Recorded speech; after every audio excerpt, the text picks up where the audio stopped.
Epic of empathy. What doesn't kill us cripples, probably for the best. Maybe all is not lost, except me, getting a little gaspy at the thought of a night and day and night and day and night and day beating. Phones roam. Human immobile. Mobile station. Dodge Ram. Snake is pale yellow with red eyes. I live in a bar of smoke and paper. I'm not allowed to make feelings, too busy. Marry French. I said it was about faith. Which I hope is from Los Angeles, but I realize it's from More Fun in the New World, which works too. It all works. You get to wish. You loom. I grow yards. You heard a car alarm.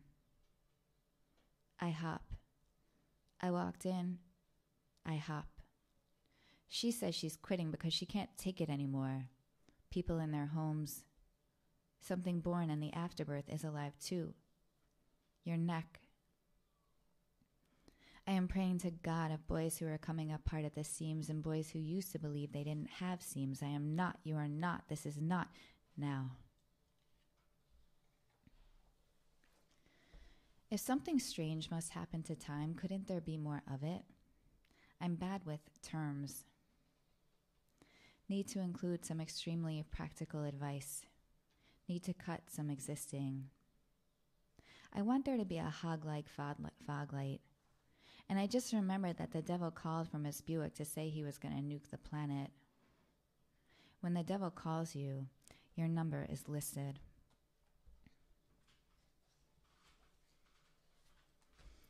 This is several years later. Love kills hate. The origin myth of Muriel. Muriel wanted to stop smoking. She was down on the decay, or where my lover's brother's therapist said that you can organize by love or by fear, her motivation was a good mix of both.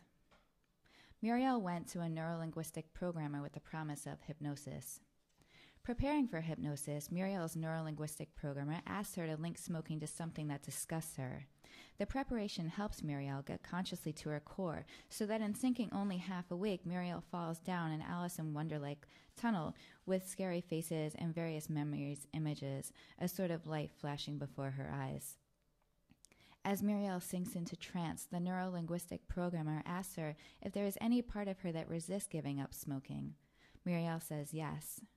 The neurolinguistic programmer asks, "Can you identify that part in you physically?" Muriel points below the right side of her rib cage. She had seen a little woman living there. The neurolinguistic programmer asks, "Why does that part of you not want to give it up?" Muriel says, "Because that part of me is attracted to self-destruction." Muriel explains that self-destruction is attractive because it's a way of controlling one's destiny, to answer the question by delivering the negative result she's afraid of. So it protects you, the neurolinguistic programmer says. Yes. At this point, Muriel segues from referring to the little woman living below the right side of her ribcage as part of me to she, or one of her identities. The neurolinguistic programmer asks if that identity can say goodbye to cigarettes and trust that she will still protect the me, but with different behavior. Muriel says yes. The neurolinguistic programmer asks Muriel to have the self-destructor say goodbye to cigarettes with an image. Muriel does it. The self-destructor wears black lipstick, thick eyeliner, a permanent frown, a leopard print top and skirt, dumb pumps, and a rat's nest of a hairdo that can only be born of attitude. Everything in her world is murky-hued. When she gets up from her bar stool, Muriel sees she has a sloppy belly and awkward thighs. The self-destructor takes the cigarette she's smoking and tosses it to the ground, smushes it out with her foot, and she steps off the cigarette. Her bad shoes turn into my favorite sand-colored platform boots. So now Muriel's walking away. She traverses into a world that is green and fresh and clean and vibrant. It's ridiculous, and it's true. Muriel is wearing karate clothing. Birds are chirping. Smells are good. She walks for a bit, and the magical world turns into Golden Gate Park. With that transition, Muriel goes from Zen lady to an anime character. Silver butterfly clips hold up her pigtails, and her wardrobe has morphed into a more fashionable suit, a synthetic aqua skirt and white cotton top, the platform boots remaining. Muriel, whose name means fragrance of God. Muriel walks into a park and she sees a puppy. Muriel starts skipping and she sees a bunny. Muriel starts twirling and she sees a rainbow.